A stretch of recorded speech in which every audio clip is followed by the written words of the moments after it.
chats that you've gotten, you'll see that there is a web address. It's under the nrc.gov, and then it says Holtec International, and that's where we're keeping all of the application documents and links to the application documents. So it's an easy way to get to our public document system. So and it kind of sorts it out a little bit easier for you to make your way through the document system. Do you know what it's going to be called?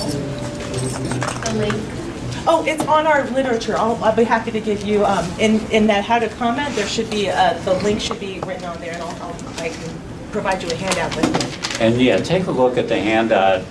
It has information on it, but for your information, one of the things I'll be telling you in my brief remarks at 7 is that there's 2 segments to the meeting that match the objectives for the meeting.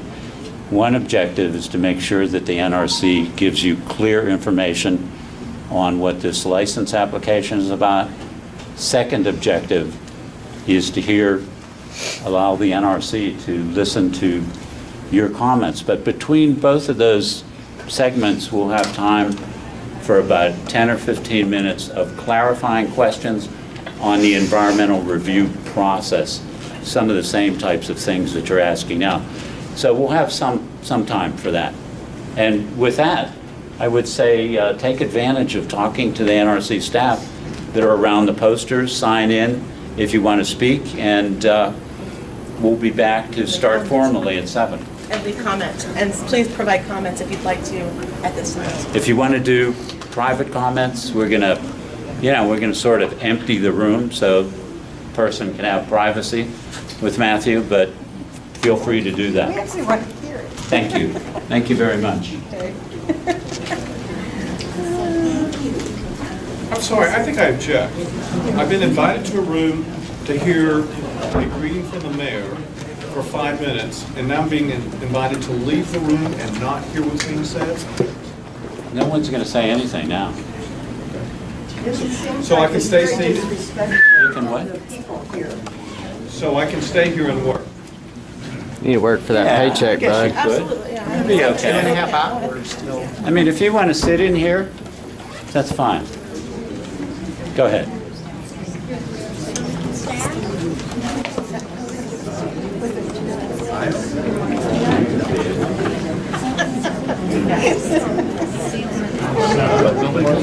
Maybe you should feel manipulated. Just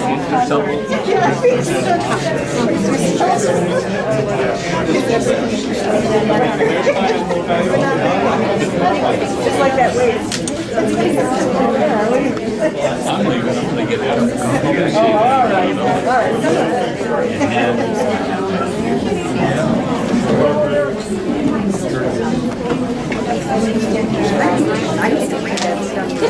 Why don't we leave this here? Well, I printed it off, and I saw it, just before I left the house. Holy crap.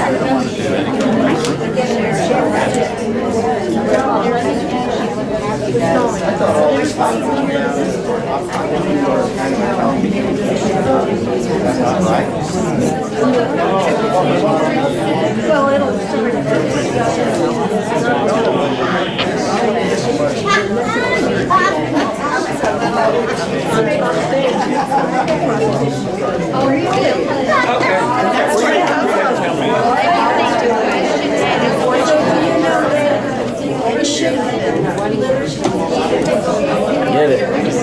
Hey, everybody listen up. Look, I know a lot of you are feeling disrespected by this process, feeling that your time is being wasted. I feel kind of the same way. The senator's office invited a lot of people to come out. The senator's office asked a lot of people. I don't seem to know how. The button's a new battery? The button. The button. Someone turned it Where? off. It might be. So as far as I'm concerned, we can have a town hall meeting and we can talk about this. Because one, my experience is total disrespect from the NRC for the last 3 or 4 decades and all the work that I've done in Fort Worth. And now they're totally disrespecting us. They haul us in here to listen to the mayor who doesn't want to hear anything. His dinner is more important than what could destroy the economy in Roswell.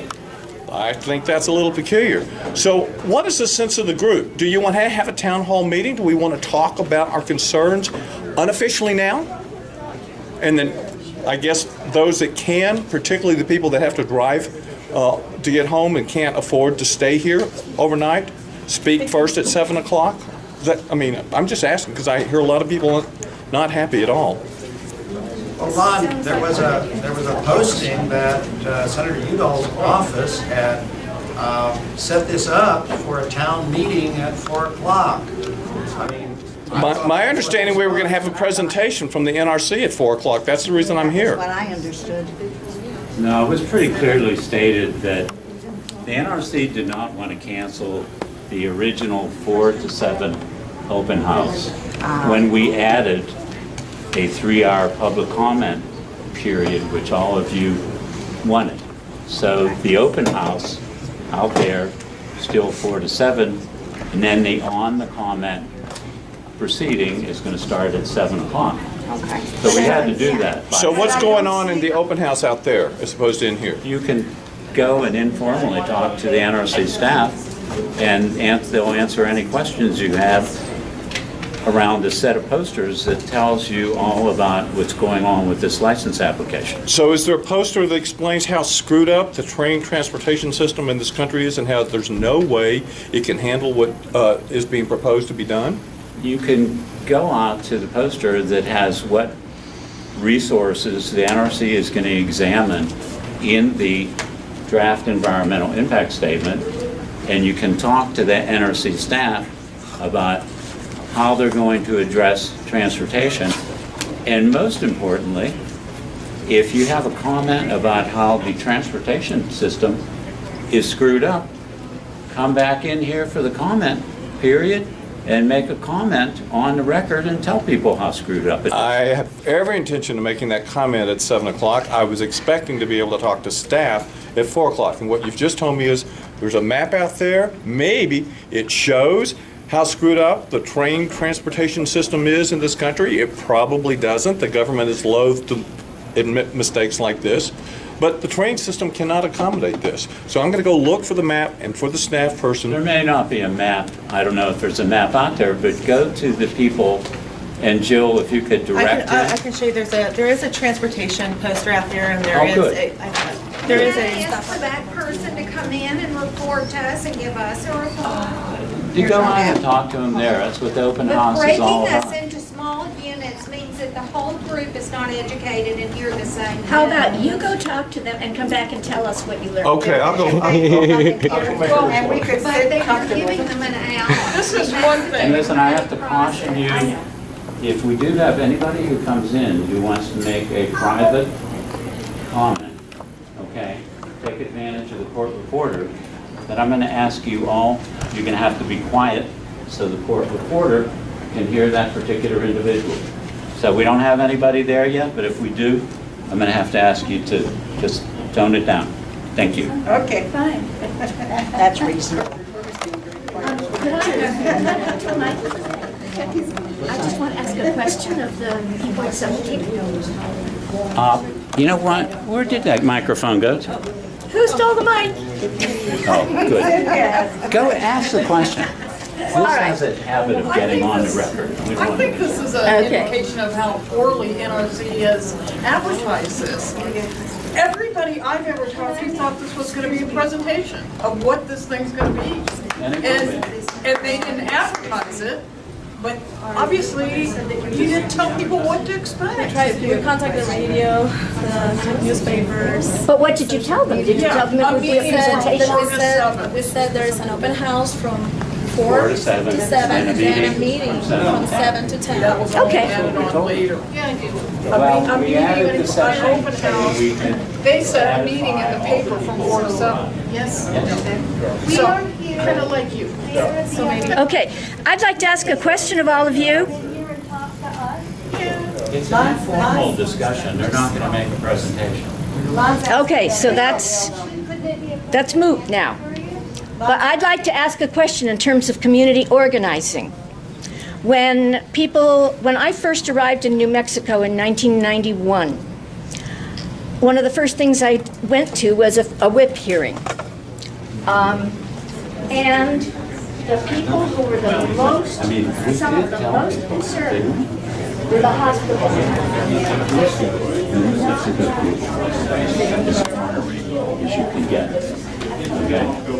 You don't mind, right? I do. I do. This is private. Excuse me. Take that away from me. Go away. Sorry, obviously we are in a little bit of an improvisational point right here, so they just need to consult. I appreciate you, sir. We do not know how to care for these people and protect ourselves. We have received no training in advance of this project, and yet there are going to be trucks on the highways coming from all directions. Are any hospital workers in any states being trained to deal with what could happen? So I am suggesting to all of you here, because I do not live in Roswell, I'm going to go home to Albuquerque and talk to local 1199 hospital workers union, and I think whatever local they have here in Roswell, you need to talk to them and see what training they've had and how their leadership and their members feel about the possibility of a nuclear accident on the railways. That's what I have to say. Yeah. Thank you. Thank you. I would like to know, and if there were an NRC person here, I would like to ask, did you not expect that there might be some resistance to this idea? And did you not plan, or did you consciously plan, not to listen to any kind of adverse comments? I mean, surely the NRC knows that across the country, this is not a popular thing. And so it's amazing to me that they've got a setup here which separates the people who are going to decide about this from those who might have legitimate questions. Do we not want to have any legitimate questions? I mean, this is really We strange. can go over there and ask the questions, but can we ask as a group and hear the answers as a group? Yeah, well, That obviously is the not. problem. That's amazing. Oh, yes, it is. And there's also, in addition to NRC people, there are people from various groups opposed to the project, including Citizens for Alternatives to Radioactive Dumping. Pardon? Yeah. Maybe we just need to come to an agreement about what questions we need to ask. We have a room on the other side that NRC provided. We have tables set up with literature, we have paper, we have pencils, we have pens, excuse me, we have postcards. So this was a diversion tactic. Yeah. If you'd like to go into the other room and sign, otherwise you can work from here and sit and write, but we have paper and postcards and pens, and we have a sign-up clipboard.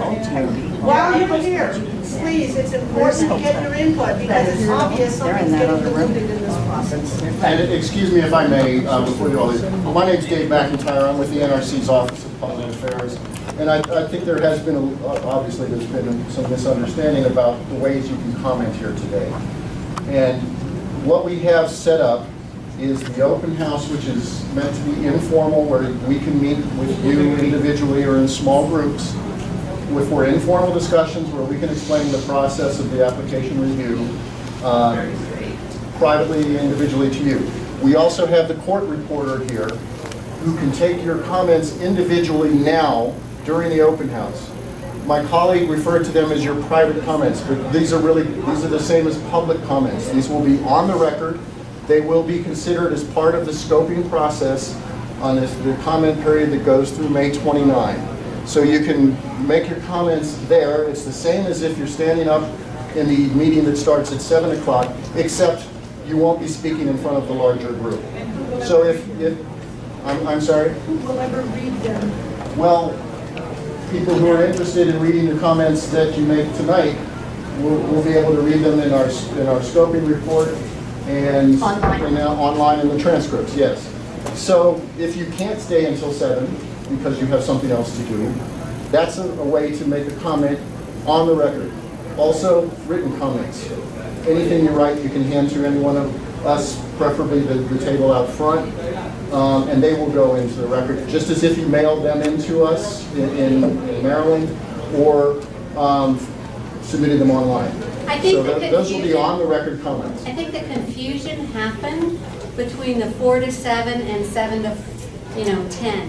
Yes. And that's the real issue. It's not that we don't know how to make comments. Okay. We know how to make comments and we know who to talk to, but the confusion happened with the scheduling that got changed after it had. It got changed a week ago today. Right, and that's not a very long time. It is not, it is not. And what happened was we originally set up the 4 to 7 o'clock open house. No comments, as was our understanding, no comments. No, we comments through the stenographer, or anything you hand to the court reporter, or anything you handed to us in writing. So originally, And then, excuse me if I may finish. Then we got several letters. Some of you, I think, contacted some of your state elected officials who contacted us, and requesting that this be made into a formal scoping meeting with our presentation and public comments by you in front of the group, just as we are planning to do tomorrow in Hobbs and on Thursday in Carlsbad. Oh, it's a different format. So yes, those are what we call formal scoping meetings. This was kind of an experimental, informal thing where we thought we could. I wouldn't think that it worked. Well, it obviously hasn't worked. Well, it changed can it. work. It hasn't worked because our communications did not get that word out. And what happened was, a week ago, because of the feedback saying, make that a formal meeting, our management, back in Maryland, basically decided, okay, well, we'll give them both. And so we added the 7 to 10, which is the same format we're going to do tomorrow in Hobbs. Yay. And Thursday in Carlsbad. Wednesday in Carlsbad. No, Thursday in Carlsbad. Thursday. Okay. Yeah. Thursday in Third, Carlsbad. May 3rd. So why don't we formally, right now, divide into groups of 3 or 4, and each of us, how many posters are there? Well, do you have something to say? I don't know. Each of us go to a different poster and ask our questions, and then come back together, and one spokesperson from each group of 3 or 4 can report what we learned. Could we, That way we can learn the maximum amount. have you already been asking to bring those folks in here? We've You been mean our asking, NRC staff? if you could bring them in with one poster and let them talk about it and answer questions, people could sit down and hear the discussion. It's very crowded out there, there's not room. And we could all learn something. And they're just flat out telling us no out there. What is so much harder from explaining the same poster and letting people listen? Are they They said, we want to talk one-on-one. It's like, why? You've got Yeah. a group of people Split that us up. wants to listen.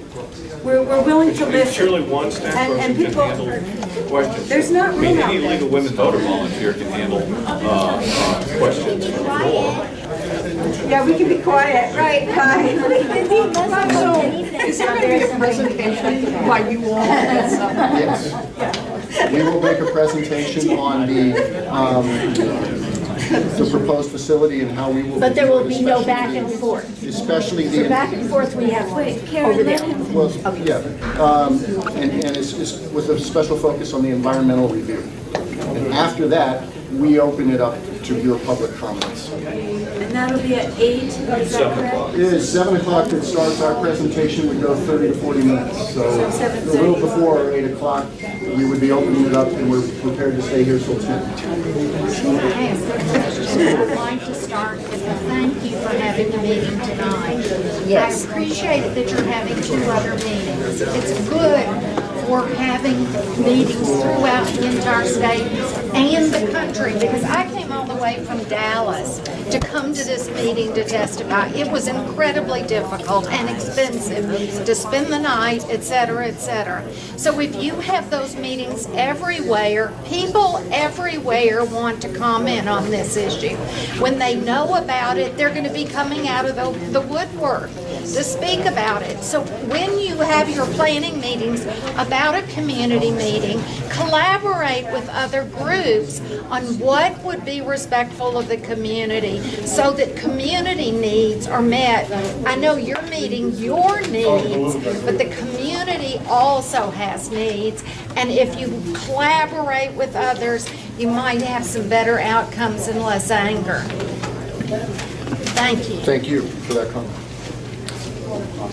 The transportation guy just is not willing to come in. I So didn't let's bother to talk have to the other poster. 20 people go listen to the transportation guy. Oh, one time. Let's go talk to him. Let's see if we can all stand there in the hall. And most of his answers are, well, it's on the website, it's on the website, it's on the website. My name is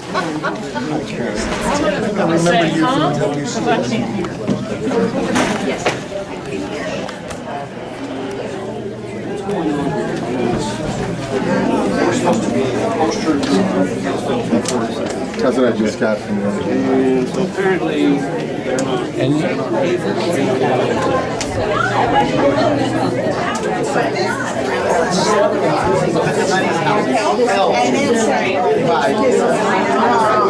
This is outside of our jurisdiction. This belongs to this, it is not clear here.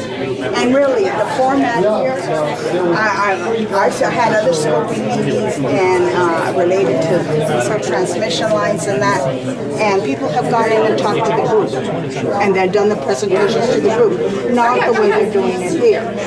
This looks like, you know, especially after UDOL's office said there would be a town hall type meeting, that this just does not look very good. And this does not really, it does not give anybody any satisfaction as to, So they have to have money in there. as to it really being an open process. It looks like everybody's trying to hide this. And I mean, we're all trying to be patient, but, you know, we need to have full understanding of what you do and where the holes are that you don't.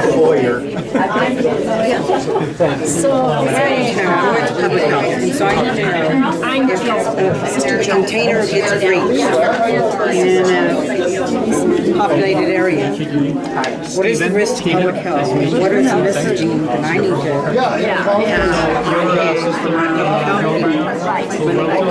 I took it.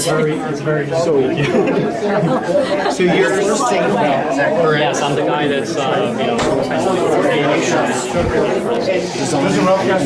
to ensure that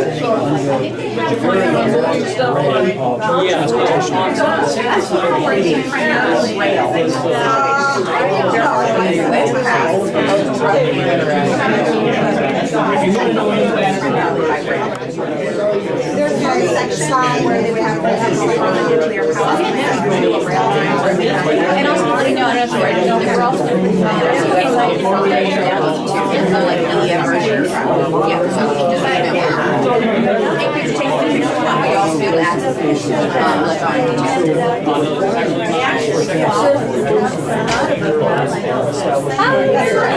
They're like, so transporting has several different power plants utilize different systems. So the one that Holtec is looking at is some of the facilities are used as guns. They're all meant for temporary storage. None of these are meant to be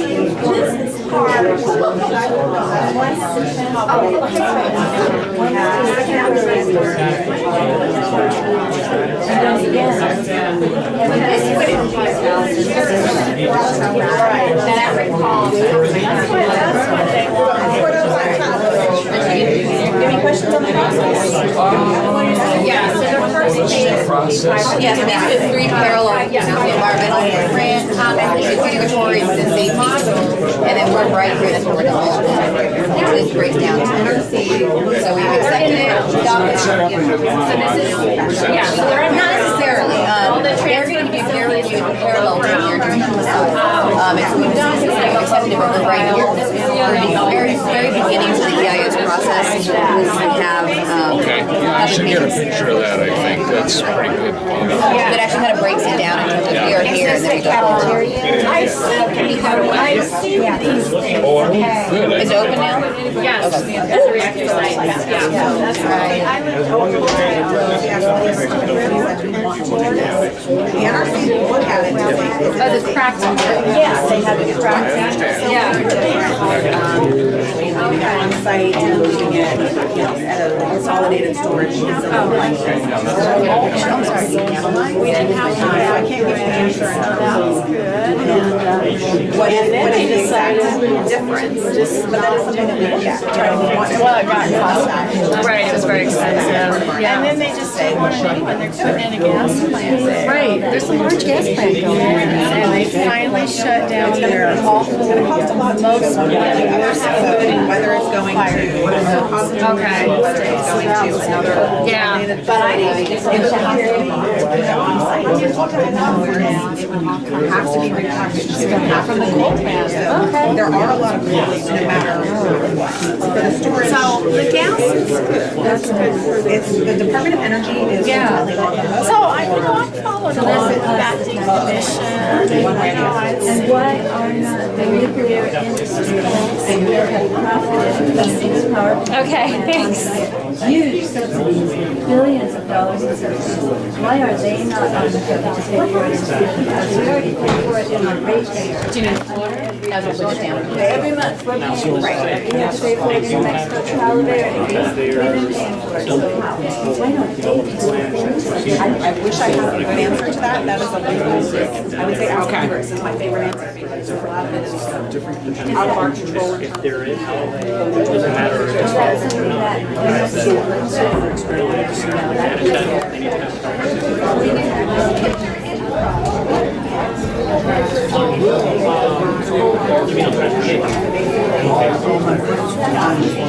I see that.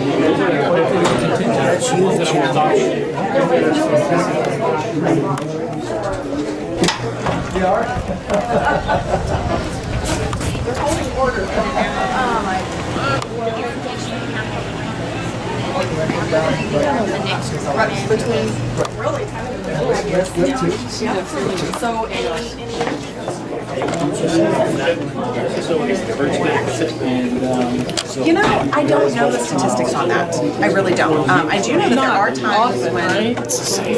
No, because I think a lot of times the no action doesn't produce the result. Like if a community wants a power plant, for example, and that's not just nuclear. I mean, this is take anything. You know, the no action is not having power. So most people like power. The no action is not having power. The no action is using alternative sources. And my question to you is what you went this morning in Artesia. Sure. They said, and I think you were there, right? I was, yes. So you talked about having alternatives, like Yes. thinking about what the alternatives are. So are you going to lay out a plan of the alternatives and also address the financial responsibilities for each of those alternatives, including hard and dry cast storage on site in places that are already contaminated, and don't put our $5 billion dairy industry and pecan industry at risk? So that's like 5 answers. I'll try to answer all of them. Okay, thank you very Let me much. see if I can remember all of them. Okay, so to start with, we are gathering information to present alternatives. So if you have alternatives that you want us to look at in our document, tell us what they are. You know, put them in writing. Let us know. Not all of them are going to get considered. That's just honesty because we have to work within the legal framework that we have. So not everything is going to be considered as an alternative. But we are gathering information about alternatives. In terms of financial, we will look at cost benefit as part of the environmental impact statement. So each of the alternatives will be considered in terms of here's a disclosure of the cost, here's a disclosure of the cost. So those will be part of the analysis. The safety side takes the financial insurance into account. So you're looking at do you have the money to insure it? like, they could pay for it for however long the length of licenses. So that's part of an NRC review, not an environmental review. There's different licenses. I know I got 3, I've forgotten the last 2. It was about contaminating a new community. Contaminating, yes. That really puts our economy and way of life at risk. So this analysis, environmental impact analysis, will look at possible ways that anything can be contaminated, air, water, ecology, even look at socioeconomics. We look at all those kinds of things to see what the risk could be, and to very clearly, as clearly as we can, disclose what the impact would be for each of those resources. So for example, ecology would be important dairy. So we want to know what is in the vicinity.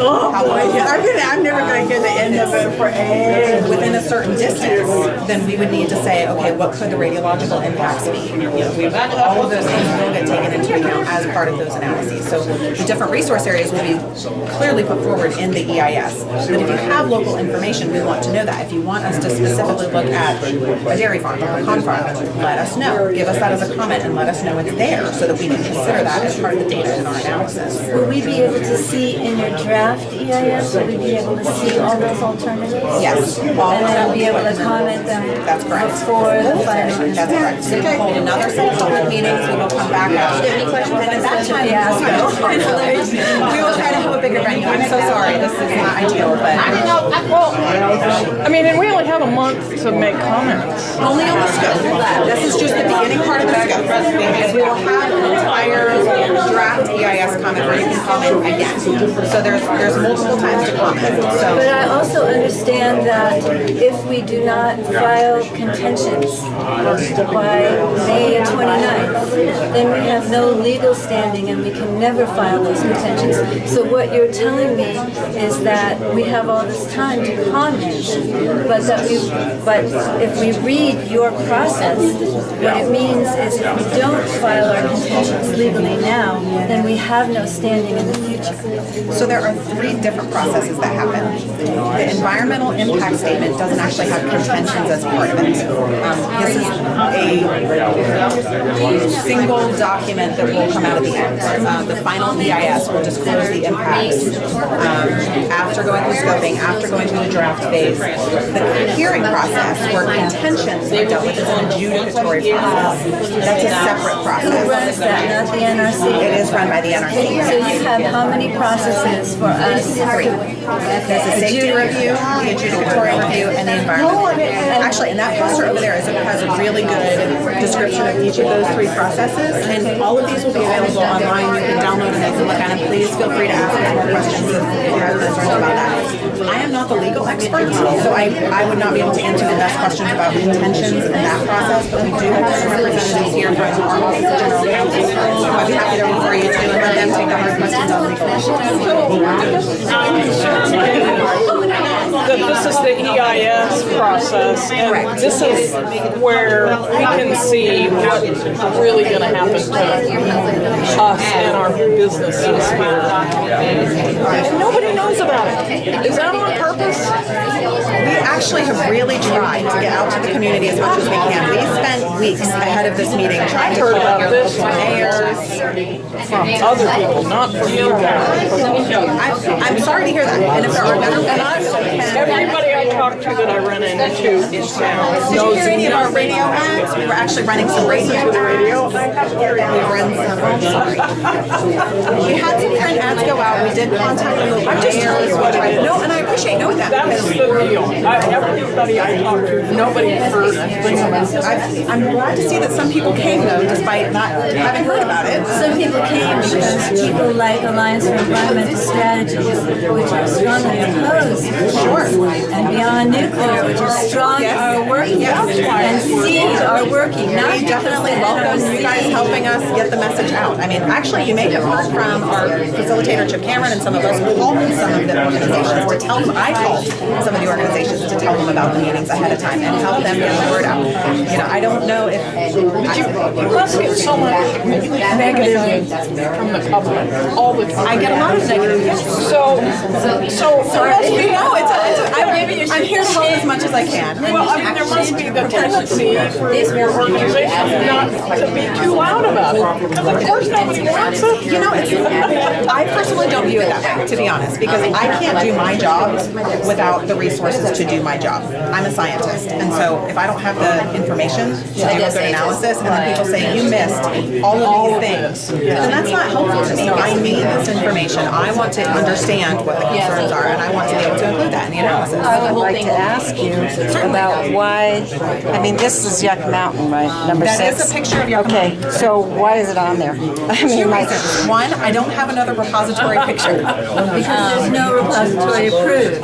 Actually, that's only half true. The NRC did finish the safety evaluation report for Yucca Mountain, and there are 2 outstanding issues. There's a land issue and there's a water issue. The safety analysis is done, and it was determined to be technically feasible, technically safe.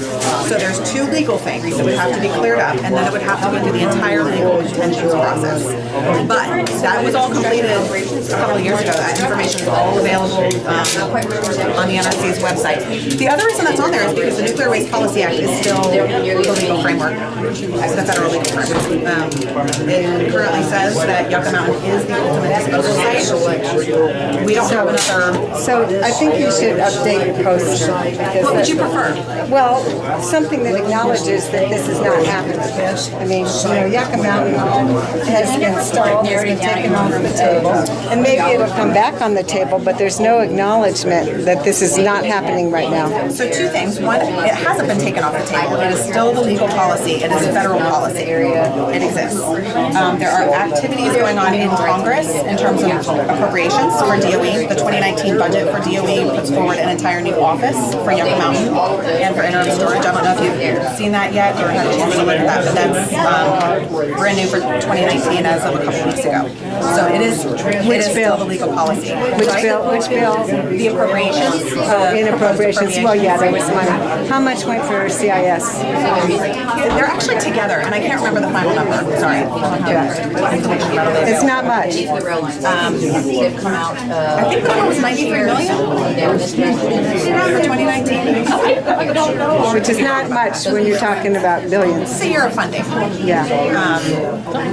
But regardless, I understand the concern of not having a picture of Yucca Mountain on there because Yucca Mountain isn't currently open and operating. But it is currently what the law of the land is. It is Yucca Mountain. So. Well, something should update to say that because that's misleading for somebody who doesn't know that. What is it? Following dry cask storage or away from reactors, the final destination for spent fuel is disposal in a geologic repository. So that is what that says.